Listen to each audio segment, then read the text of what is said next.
Becoming a parent changes everything. Your body, your mind, your relationships, your identity. I'm Katie, a mum of 3 boys and your host of By Your Side. Each week, I'll bring you honest conversations with trusted experts and real parents. No fluff, no shame, just the science stories that help you feel seen, supported, and confident in your choices. Whether you're newly pregnant or knee-deep in toddler chaos, we'll explore everything from mental health and sleep to identity, guilt, and what it really means to raise a child today. Hit follow now. Join us for new episodes every week. We're right here by your side. Our guest today is Helen Ball, Professor of Anthropology and Director of Durham Infancy and Sleep Centre. Helen studies infant sleep and the parent-infant sleep relationship from a biosocial perspective.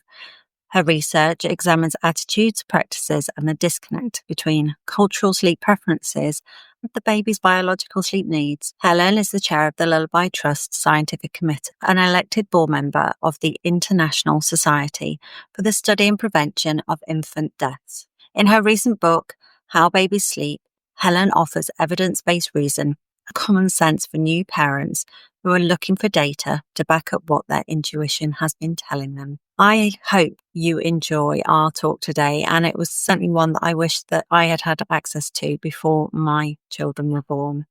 Oh, I am very, very excited, Helen, to have you on this podcast episode because your book, How Babies Sleep, is something I wish I'd have had when my boys were babies. I'd had it. You wish you'd had it. Okay, fantastic. It's just yes, I wish somebody had written it for me too. Yeah, and it's so refreshing and normalizing. So I'm just really excited today to kind of have a chat with you about it and just put some of the myths about sleep to bed. So I think if we can start off just if it's a book that you wish that you'd had, so what brought you to the point of writing it, I guess, is my first question. Well, I have to say that I've been asked many times over the years to write a book not necessarily a book like this, but I've been asked to write a book. And I've always said no. I've been approached by publishers and agents and what have you. And I always felt like it was more important to be doing the research than it was to be sort of spending my time writing a book about it. However, the sort of more research I did, the longer I sort of spent in my career, it became really obvious that there's no point in doing research and not telling anybody about it. If nobody ever hears about it, how can they possibly hope to use it? Or how can you expect them to use it? So I suppose it all started about 12 years ago when we made the Baby Sleep Information Source website. And that was an attempt to sort of get research out to people who were looking for evidence about baby sleep. Yeah. And when I'd done that, I thought that was it, I put it all out there. It's out there. I didn't need to do it again. And then about 2.5, nearly 3 years ago, I think, this chap popped up on Zoom in my computer and said, I'd like to persuade you to write a public science book about baby sleep. And I'm like, really?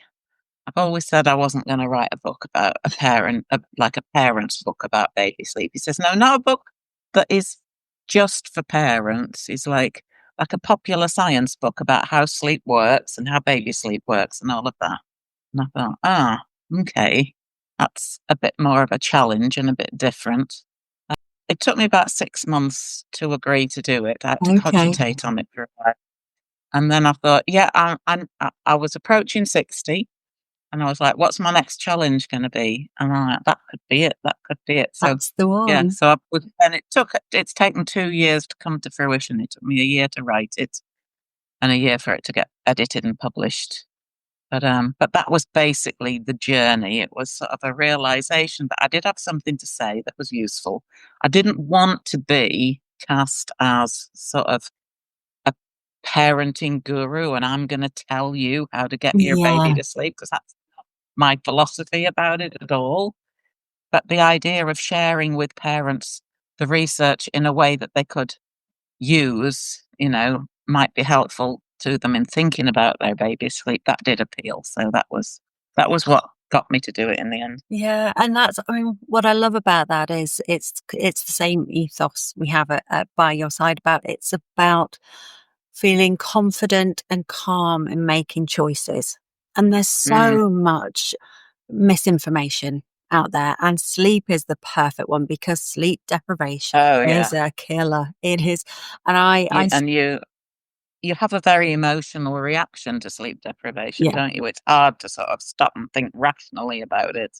Absolutely. I mean, I still very clearly remember my first child crying, very little. He must have been less than a few weeks old. And I have to say, I would do things very differently now.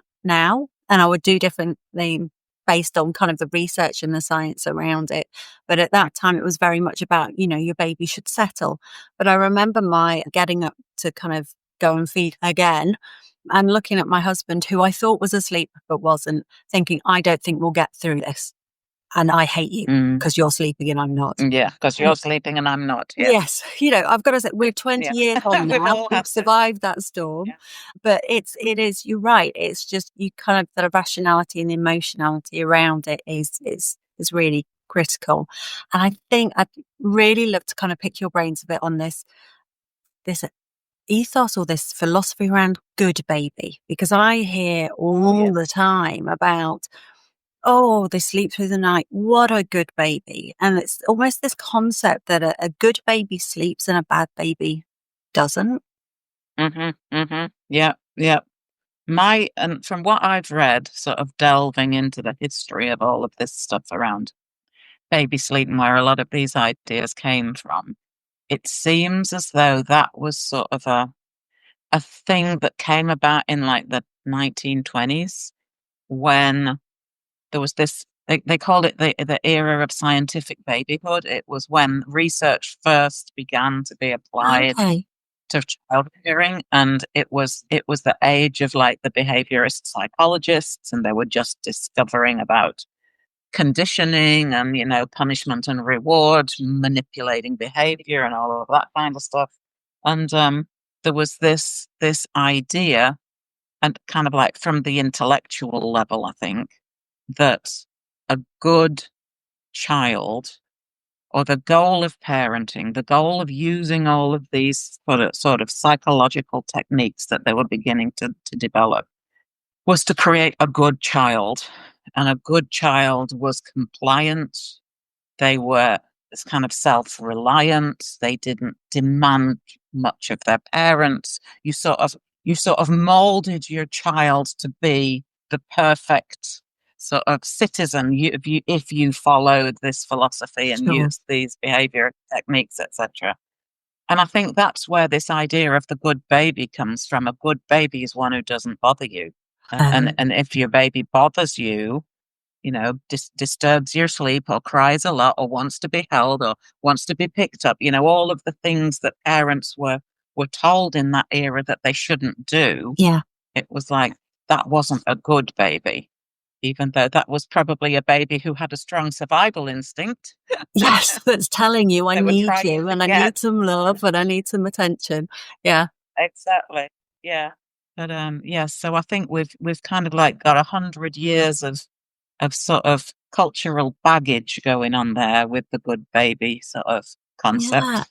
I'd say that's still around. It's still really prevalent around that concept of a baby that sleeps is a good baby, and I Hmm. think Hmm. I think the most corrosive thing is where parents take that, because parents then I'm not a good parent if my baby isn't Yeah. sleeping, Yeah, rather I'm than doing something actually wrong. I'm responding to my baby. So what if we kind of pare it right back? When your baby's born, what realistically should parents expect and get themselves ready for, like, actually this is normal? Complete helplessness. I mean, that's the state of a newborn baby human, isn't it? They're completely helpless and they're totally dependent on somebody to take care of them. So, they can't do the things that other baby primates or baby mammals can do. They can't get up and walk and follow like, horses and foals and cows and calves and all Yeah. of that stuff. And they can't cling. I mean, they've got the clinging reflex, but they haven't got the strength to cling like baby monkeys do. Yeah. Yet they're the kind of species that needs to be in constant contact with our mothers, because we have that kind of milk that is quickly digested and provides energy but doesn't satiate for long periods. Yeah. So we're the kind of, we produce the kind of babies that need to be in close contact with a caregiver, yet we've got the most helpless babies who can't do that for themselves. So, Yeah. that as sort of gives people the opportunity to say, put that baby down and let it fend for itself. But that's not how babies are designed. They're designed to be here, aren't they? I'm with you. Yeah. And In that, and the that, in that first few months, that's sort of what people call the fourth trimester, or that some people call it extero gestation, like external gestation yeah. period for those first 3 or 4 months. They just want to be here. And it's because they can't do anything to keep themselves safe or make sure that they've got food. This is the most safe place. And Yeah. there's a So lot. Oh, go on, Helen. Sorry. no, I was going to say, if I was going to sort of try to prepare somebody for having a new baby, to me that would be the most important thing. Yeah. That they just are totally helpless and dependent on you, and you've got to expect that's what they're like. Yeah. But that's beautiful, isn't it? Is that normalizing it of this is what to expect. And you will always get not even older generations, but others that, well, you need to put the baby down and that doesn't mean to say an individual Teach them not to want you. not Yeah. to need you, because then you'll have a needy child. But it's Mhm. what's really lovely. Dan Berman, who was on one of our other podcasts, was talking about that you can't spoil a baby. You can spoil a child, but you Mm. can't spoil a baby. So that constant need for touch and reassurance and being with you is Mhm. actually Mm. just vital. And it doesn't mean that you've got a Yeah. needy baby and that's a bad baby. There isn't that concept anymore, but there's still Mm. the baggage, the kind of Yeah. historical baggage around that being, unfortunately, Their something. brains, their brains are so small when they're born. They just haven't got that cognitive capacity to process that you might be trying to get them to learn something about, whether they should be seeking your attention or not. They're not capable of doing that until they're like well over a year old. So in that first year, all they can manage is I need something, provide it for me. It's yeah. Yeah. And I think one thing I want to kind of talk about things have moved on slightly, and we will do another episode around co-sleeping, and we'll put links into this Um, about the safety of and how to do so safely. But I know that from when we've talked before, and you talk about that co-sleeping and the benefits that it can bring. And would you mind kind of talking a bit to that? Yeah, yeah. So this is one of the things that I've spent quite a lot of time studying over the years.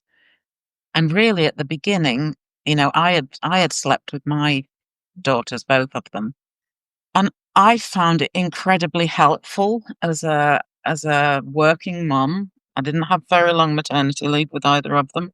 And being able to that it was kind of a way to cope with nighttime baby care, but also keep breastfeeding.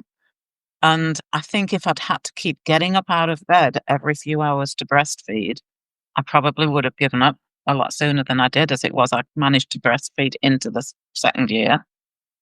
But I think just being able to have them close to me at night, to be able to feed half asleep, to be able to get feeds done quickly and get back to sleep, all of that stuff was just really important. And then once I'd gone back to work and they were being looked after in nursery, it was really important to me to have that time to be able to be in close physical Yes. contact with them, and to be able to comfort them and to let them know that I was there and they were safe. And, that's felt really important to me, that time that we spent together in the night. Yeah. Yeah, so lots of benefits in that sense of the baby, that connection, even if it's not that physical or that sense of smell of knowing that you're there as well. Really, really Yeah, important. yeah. And I suppose one thing I'd like to pick up on about, obviously at some point your child will learn to sleep and be independent in their own bed sleeping. But I know you've talked about circadian rhythms, and I'd like Yeah. kind of firstly, can you explain what circadian rhythm is and why it's important, So or what we can do to help baby? So a circadian rhythm is your day-night rhythm or your day-night cycle. So it's sort of why we wake up in the mornings and we feel sleepy in the evenings. We have hormones that sort of rise towards morning and others that rise as it gets dark and suppress the ones that kind of wake us up. And a lot of our biology is sort of driven by a circadian pattern, the times that we eat and, the way our digestive system works and all of that sort of stuff is sort of on a circadian cycle. Because, you might get up to go and pee once or twice in the night, but you're not getting up every hour to go and pee, whereas you might do that much more frequently during the day. Yeah. So a lot of that stuff is sort of on a day-night pattern. And when babies are gestating during pregnancy, they're on their mum's circadian cycle. She sort of drives that. So when they're born, they're sort of freewheeling for a while. They don't have a day-night rhythm, which is why they tend to sleep during the day as well as during the night, and they want Okay. to feed both day and night, etc. And they start to sort of show signs of having a circadian rhythm around about 4 months. Okay. So you can measure stuff like their cortisol starts to increase in the morning and their melatonin starts to increase in the evening. But you can also see stuff like they're beginning to spend a bit more time awake during the daytime and a bit more time asleep during the nighttime. We also have like a circadian temperature rhythm. So our body temperature drops at night when we're asleep, Okay. and babies begin to start to show that temperature drop at night from about 4 months. So, so the circadian cycle is sort of is controlled by what we call zeitgebers or zeitgebers, which are external cues, and the biggest one is daylight. Okay. So getting daylight into your brain is a really good way of sort of supporting your circadian cycle. The noise and activity of the daytime are also zeitgebers. So one of the ways you can help a baby's circadian rhythm to develop is exposing them to daylight early in the day so that it helps push that cortisol up and wakes them up in the morning. So you can, even if they're asleep, you can open the curtains and let the daylight in and turn the radio on and start the noises of the day going so that their system begins to sort of get attuned to, this is daytime now, and Yeah. quiet and dark is nighttime. And it's not so much about learning as it is about their body responding to those things Okay. So it's almost like their body learning rather than teaching them this is what you must do at this that time. teach it. Yeah. Yeah, Okay. yeah, exactly, exactly. So going outside with the baby in the morning for a walk is one of those classic things that everybody says do it, and that's why they say do it is to help the baby's circadian cycle get up to speed. Yeah, and that's because I've heard many times about for adults, mental health and well-being, one of the best things you can do. I mean, sleep is just so vital, but one of the best things you can do is first thing is get outside. Get outside in some Hmm. direct light to start to move your body or your body to kind of learn that. But it has such a Hmm. beneficial effect for your mental health and well-being as well, just It being does. outside. It does. So it's kind Yeah. of a So if mums and babies get out in the morning, it's good for both of them. Absolutely. and to keep going. And what would, because you hear about putting baby down, and gosh, we did the works. Helen. We had the blackout blinds, we had the little twinkly music that signified the going to sleep, Hmm. and this we tried to do from kind of even tiny during the day. But what I found really interesting was you were kind of saying that that's not the right thing to do during the day for day naps. Well, if you do that, if you put them in complete darkness and, silence and everything for day naps, then what their body does is think that it's nighttime again. So their melatonin starts to rise, and you're disrupting the development of the circadian cycle. So it's better to keep them in the daylight in the daytime for their daytime sleeps, so that their body gets used to the fact that they're just sleeping a bit. They're not having a nighttime sleep. It's Yeah. just a nap, and they wake up sooner. And of course, I mean, part of the problem is that we have culturally sort of developed this idea that long naps for babies are a good idea, that you should put them upstairs in the bedroom Yeah. with the blackout blinds and the white noise, or, shut out, or you should all be tiptoeing about. It Yes. has to be Yeah. silent. And that's kind of desirable, because the longer they sleep, the longer you've got to get stuff done around the house, Yeah. or look after other kids, or have a break yourself. Or so people have come to rely on babies taking those lengthy naps in the day in order to cope with the rest of the stuff that they have to do. Yeah. But actually, it's counterproductive, because the bigger naps they take in the day, the shorter they're going to sleep at night. Oh, And the okay. more disrupted their circadian cycle is going to be. So we don't realize it at the time, but we're actually causing some of the things that then frustrate us, because we don't understand, because people don't talk about how sleep biology works with new parents. So No, because it to just me, is still hung up it's, on that 1920s version, I think. yeah. So to me, it's absolutely crucial that people understand how baby sleep biology works, so that they can understand why some of these things that we still cling on to, like long daytime naps, are actually counterproductive. And if you get your baby outside in a sling or in a pram, and you're going around the shops, or you're meeting with your friends, or you're doing this, that, and the other, and they're just taking their naps on the go, you might not have as much time to get stuff done around the house, but you'll actually end up with a baby who's spending more time sleeping at night than they are in the day. Yeah. So you And it it's about depends what making you those think is more choices. desirable. Yeah. Yeah, it's your choice. What's more desirable? But if what you'd really like is for them to sleep a bit more at night, then after that newborn phase, when they're sleepy all the time, of course. But by the time they're 4 or 5 months old, then you're getting into the territory of their overall sleep is shortening, and it'll keep shortening all the way through from then on. And it's how much do they take during the day, and how much do they take during the night, and what is kind of best for you and what is best for them, and sort of come into some compromise somehow. Yeah. And just I'm watching that, isn't it? It's about finding the routine that works for you as a family.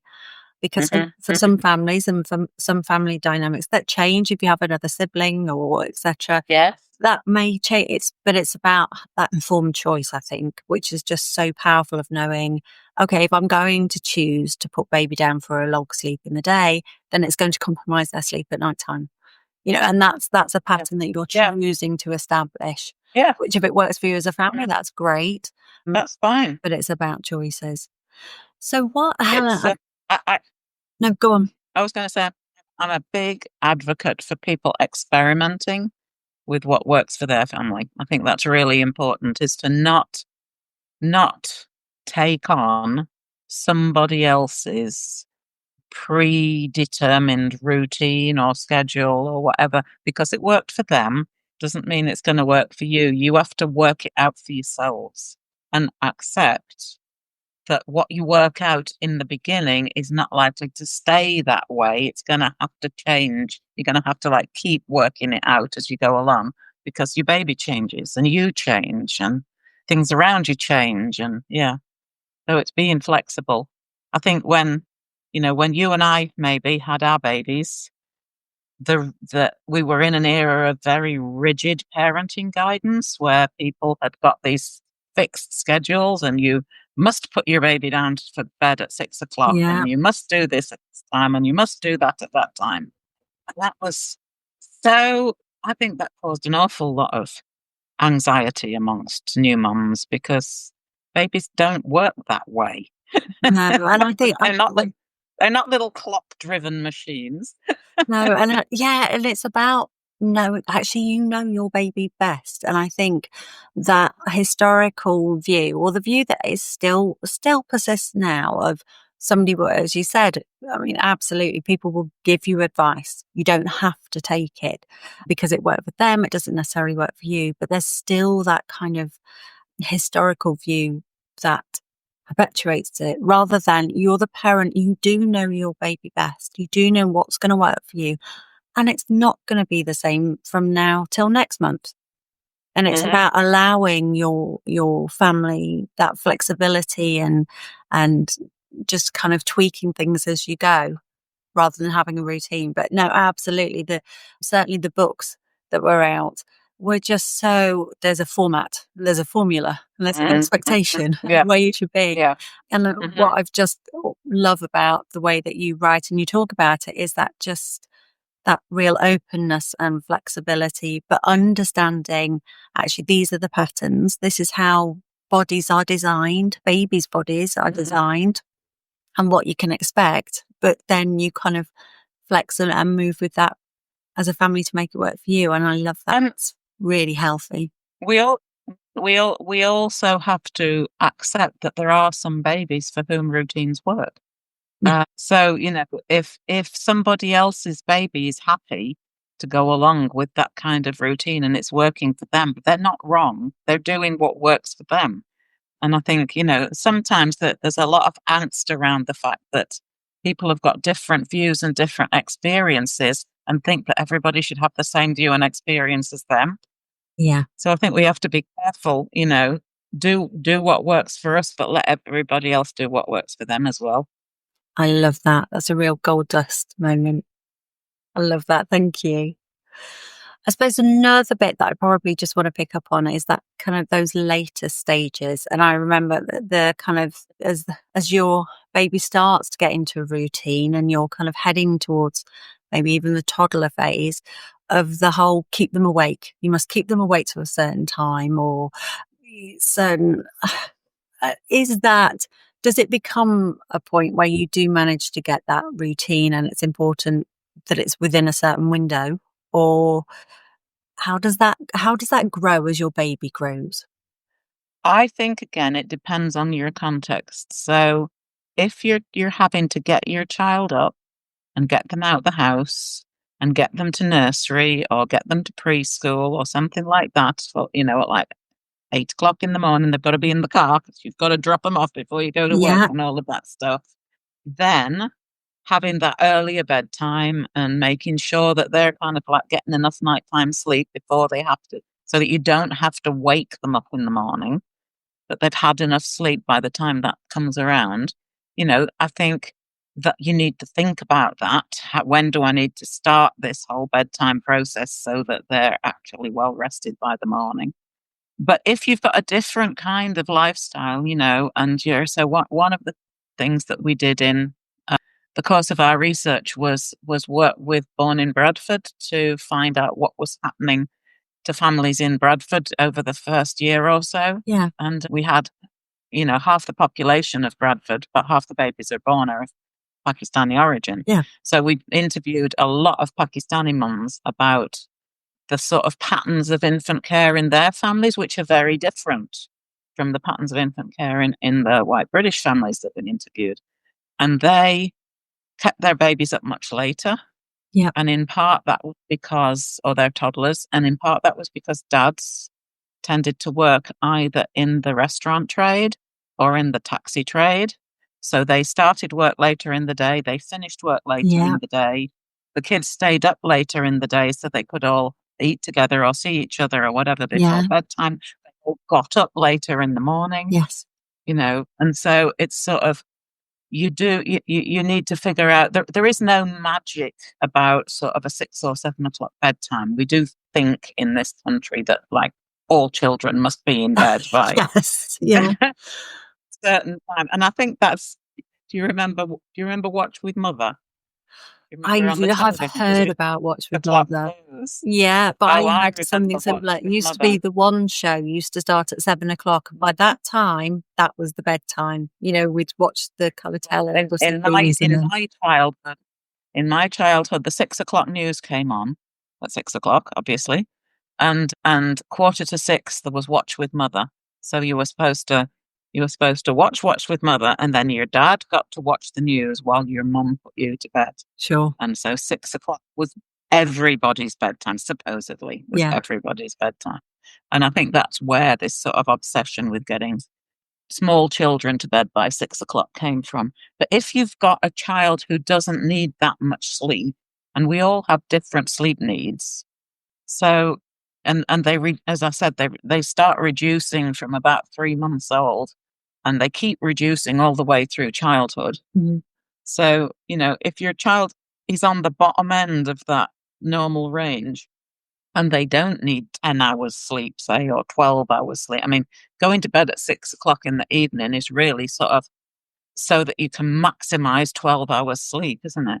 But if your child doesn't need 12 hours sleep a night, they're going to be waking you up at 3 or 4 if you put them to bed at 6 o'clock. Yeah. So those are the children for whom a later bedtime is actually more reasonable. Yeah. So that they haven't finished sleeping by the time you're just going to bed. Yes. Yeah, absolutely. Oh. So again, with all of these things, I think one size fits all rules just don't work. People have got different lives. They've got different children. Their children have got slightly different needs, and you just have to work with what you've got. So I would say, don't get hung up about things like 6 o'clock or 7 o'clock bedtimes. Work out what works for your kid and go with that. Perfect. That And if you haven't got anywhere to be, at 8 o'clock in the morning, then it doesn't matter if they stay up until 10 o'clock. Yeah, absolutely. So long as they get enough sleep for them. Oh, Helen, that has been just so refreshing and fantastic. As I said at the beginning, I wish I'd had your book, and I would have kind of got over a lot more angst about sleep and whether my baby was a good baby or not at the time. I often have said that I feel like I've spent my career documenting the bleeding obvious. Yeah. I think it's all common sense. It's stuff that we can all figure out for ourselves, but somebody has to say it. So I feel like Yeah, absolutely. And I that's think, me. yeah, Just say it. there's been too much opposition to the obvious, I think. So yeah, it's just so refreshing. And thank you. I can't thank you enough for, coming to share your wisdom with us that hopefully You're will very make welcome. everybody. Thank you for inviting me. Oh, you're welcome. Thanks so much for listening to this episode of By Your Side. If you found it helpful, the conversation doesn't have to stop here. Head over to the website for free resources, expert support, and details about the By Your Side courses created to help you feel more grounded, informed, and less alone in your parenting journey. If you're looking for a space to connect with others who really get it, you'll find all the info about our membership there too. You'll find the link in the show notes. And if you're enjoying the podcast, it means the world to me if you would leave a quick review or share it with a friend. Until next time, we're right here by your side.